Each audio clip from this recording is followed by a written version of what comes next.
అసలు అసలు వీళ్ళిద్దరూ ఏం మాట్లాడుకుంటున్నారు? మమ్మీ లోపలే ఉంది. నేను సుమిత్ర కూతురుగానే బ్రతికాను, అలాగే చచ్చిపోతాను నాన్న.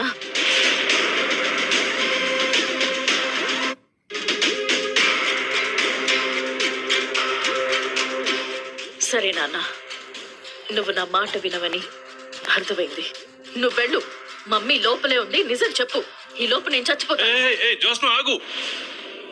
కన్న కూతుర్ని చంపుకునేంత దుర్మార్గుడు కాదమ్మా నీ తండ్రి. నువ్వు లోపలికి వెళ్ళమ్మా, నేను బయటికి వెళ్తాను. థ్యాంక్స్ నాన్న.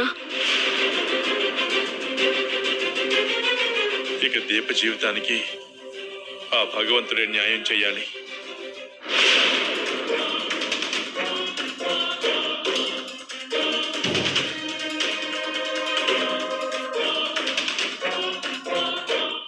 అసలు అసలు వీళ్ళిద్దరూ ఏం మాట్లాడుకుంటున్నారు?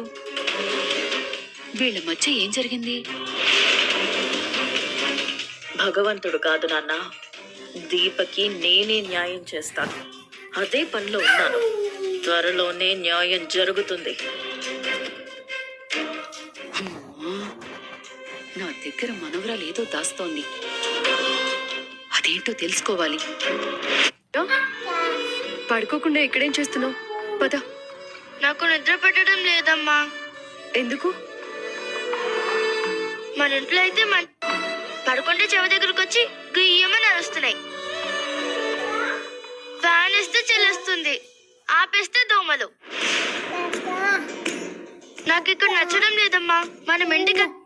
దీపా, దాని ప్రాబ్లం అది చెప్పింది, మనం సొల్యూషన్ చెప్పాలి కానీ కోపడతావా?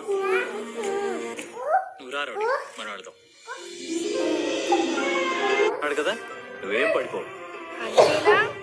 చూడు ఇక్కడ ఎంత చల్లగా ఉందో చూసావా?